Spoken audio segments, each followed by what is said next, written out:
سجدے میں جو آپ اور ہم غلطیاں کرتے ہیں وہ قابل اصلاح ہیں۔ پہلی بات یہ کہ دونوں سجدوں کے درمیان آپ اور ہم عموماً بیٹھتے نہیں ہیں۔ دونوں سجدوں کے درمیان بیٹھو، حضور علیہ السلام نے فرمایا سجدہ اس طرح نہیں کرو جس طرح مرغی دانہ چگتی ہے۔ ایک سجدہ آپ نے، علماء نے لکھا ایک سجدہ کیا پھر بیٹھ جائیں تاکہ آپ کا جسم کا حصہ آرام سے قرار پکڑ لے۔ اور اگر لمبی دعا یاد نہیں ہے جو حدیث شریف میں اس موقع پر ذکر فرما گئی تو کم از کم اللہم اغفر لی یہ پڑھو۔ بعد نے فرمایا کم از کم ایک بار، بعد نے فرمایا 2 بار۔ کیا پڑھو؟ مل کے بولو نا، اللہم اغفر لی، پھر دوسرا سجدہ کرو۔ اچھا اگلی بات، سجدے میں آنکھیں بند نہیں کرنی ہے۔ یاد رکھیے گا نماز کے دوران یہ آنکھیں بند کرنا خلاف سنت ہے۔ سجدے میں نظر یہاں رکھنی ہے۔ کہاں رکھنی ہے؟ ناک پر، اور اپنا سجدہ ادا کرو۔ ایک چیز اور بھی سن لو، سجدے میں بعض لوگوں کی عادت ہم نے دیکھی ہے، یہ پورا بازو بچھا لیتے ہیں دونوں اور یوں سجدہ کرتے ہیں کہ یہ بھی ساتھ نیچے زمین پر لگے ہوتے ہیں۔ حدیث شریف میں سختی سے اس سے منع کیا گیا۔ حضور علیہ السلام نے فرمایا کہ سجدہ اس طرح نہیں کرو، یہ بازو اس طرح سجدوں میں نہیں بچھاؤ جس طرح کتا بچھاتا ہے۔ باقاعدہ یہ لفظ استعمال کیا گیا ہے۔ اس لیے علماء نے لکھا سجدے میں یہ ہتھیلیاں آپ کی لگیں، یہ دونوں، لیکن یہ کوہنی سے لے کر یہ پورا حصہ بازو کا کوہنی تک یہ سارا سجدے سے یوں اٹھا رہے۔ کیا ہو؟ اور بولو نا، اٹھا رہے۔ اب ایندہ بچھاؤ گے؟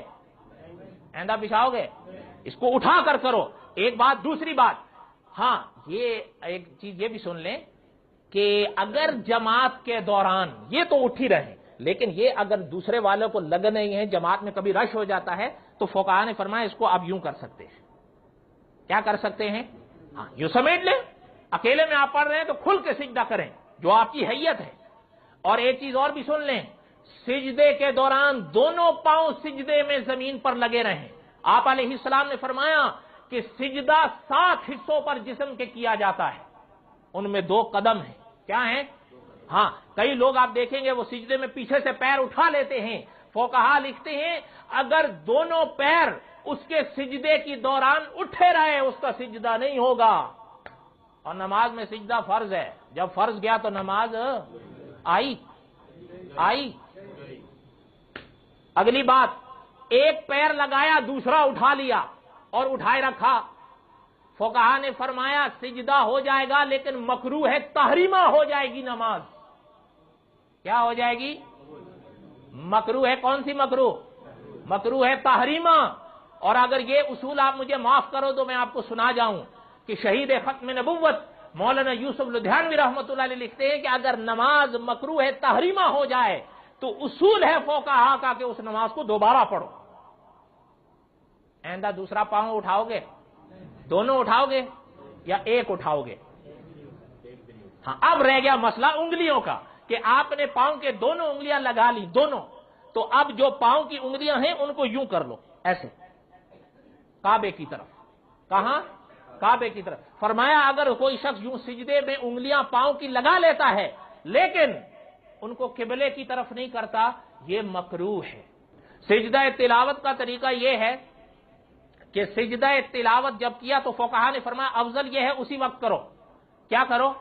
جائز ہے کہ بعد میں اگر اکٹھا کرتے ہیں تو وہ جائز ہے، لیکن افضل یہ ہے جب آیت پڑھی ہے تو کر لو، اس لیے کہ وہ واجب ہو جاتا ہے، کیا پتا موت کس وقت آ جائے۔ اس لیے فرمایا جب آپ کھڑے ہوں، سجدہ تلاوت کی تمام شرائط وہی ہیں جو نماز کی ہے۔ سمجھ گئے آپ؟